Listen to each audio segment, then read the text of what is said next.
अगर कोई भी व्यक्ति भारतीय जनता पार्टी से सवाल जवाब करेगा या फिर उसके विरोध में खड़ा होगा, उनकी गलतियों को उनको बताने की कोशिश करेगा या फिर किसी भी सवाल को लेकर भारतीय जनता पार्टी से अपना उत्तर मांगने की कोशिश करेगा, तो वो व्यक्ति बिना किसी झिझक, बिना किसी कारण के सनातन विरोधी बन जाएगा। हाँ, ये मायने नहीं रखता कि आप किस जाति से हो, किस धर्म से हो, या फिर आपकी पदवी क्या, चाहे आप किसी भी स्टेट के सीएम रहे हो या फिर किसी भी बड़ी पार्टी के अध्यक्ष। अगर आपने भारतीय जनता पार्टी और भारतीय जनता पार्टी के कार्यकर्ताओं से अगर कोई सवाल जवाब या फिर किसी घटना के बारे में बात करी, तो आप सीधे तौर पर सनातन विरोधी और अपने धर्म को परिवर्तित करने वाले यानी सीधे तौर पर मुस्लिम कहलाओगे। और ये वाक्य आप लोग बिल्कुल सच साबित करके दिखाता हूं अभी इस वीडियो के अंदर। जैसे कि आप सभी लोगों को पता, कल जब संसद के अंदर अखिलेश यादव ने महाकुंभ के अंदर हुई भगदड़ के दौरान जिन लोगों की मृत्यु हुई है, उस बात को लेकर जब संसद के अंदर अपनी बात को रखा, तो वहां पर उन्हें अखिलेश यादव ने बहुत सारी कमियों को, भारतीय जनता पार्टी की कमियों को गिनाया। जैसे कि भारतीय जनता पार्टी ने जो महाकुंभ की तैयारी चल रही थी जोर शोर से, वहां पर अनुमान लगाया था कि लगभग 40 करोड़ स्नाती लोग महाकुंभ के अंदर स्नान करने के लिए आएंगे।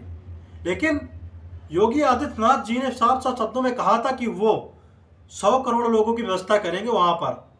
अब सवाल यहां पर खड़ा होता है कि अगर 100 करोड़ लोगों की व्यवस्था की गई थी, तो वहां पर अव्यवस्था कैसे फैली?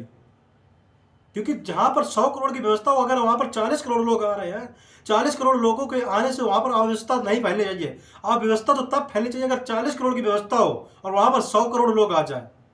और अखिलेश यादव ने तो यहां तक कह दिया था संसद भवन के अंदर, अगर मैं झूठ बोल रहा हूं, मेरे वचन अगर असत्य है, तो मैं अपने सांसदिक पद से इस्तीफा देने के लिए तैयार हूं। आप लोगों ने संसद भवन के अंदर अखिलेश यादव को जो भाषण अखिलेश यादव ने दिया, सबसे पहले आप लोग उस भाषण को सुनिए। अखिलेश यादव ने आखिरकार क्या कहा था। आंकड़े देने से पहले महाकुंभ में मरने वालों के आंकड़े भी दे दें। महाकुंभ की व्यवस्था के बारे में स्पष्टीकरण देने के लिए मेरी मांग है, अध्यक्ष महोदय, सर्वदलीय बैठक बुलाई जानी चाहिए। महाकुंभ आपदा प्रबंधन व खोया पाया केंद्र की जिम्मेदारी सेना को दी जाए। महाकुंभ हादसे के शिकार लोगों की मृत्यु, घायलों का इलाज, दवाइयों, डॉक्टर, भोजन पानी, परिवहन की उपलब्धता का आंकड़ा संसद में पेश किया जाए।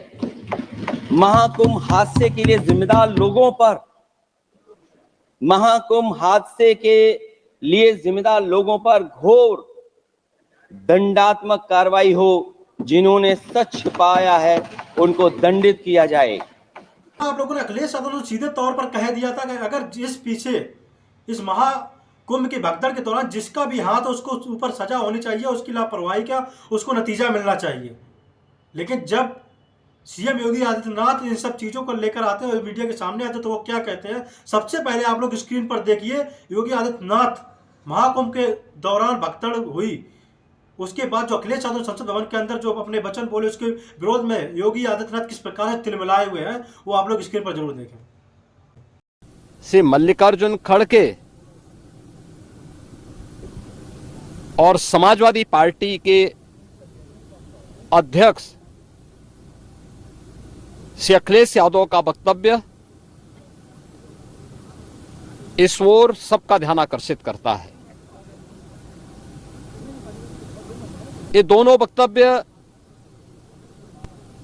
न केवल इनके सनातन धर्म विरोधी चरित्र को उजागर कराता है, बल्कि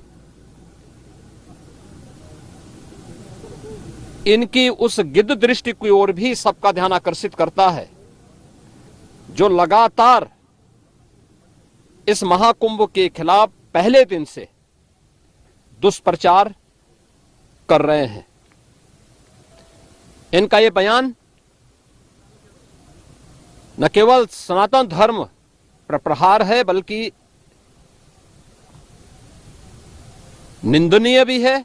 तो आप लोगों ने सीधे तौर पर देखा होगा किस प्रकार से योगी आदित्यनाथ जी तिलमिलाए हुए हैं। उनका कहना यही है, अगर आप उनसे सवाल करोगे, उनसे कोई जवाब पूछोगे, या फिर उनकी पार्टी या उनके कार्यकाल में किसी भी प्रकार की कोई घटना होती है उसके बारे में जानने की कोशिश करोगे, तो आप सीधे तौर पर सनातन विरोधी कहलाओगे। चाहे आप किसी भी स्टेट के एक्स सीएम हो या किसी भी बड़े पद पर मौजूद हो, इसकी कोई मायने नहीं रखते आप कौन हो क्या हो। अगर आप उनसे सवाल जवाब करोगे तो आप सीधे तौर पर सनातन विरोधी कहलाओगे।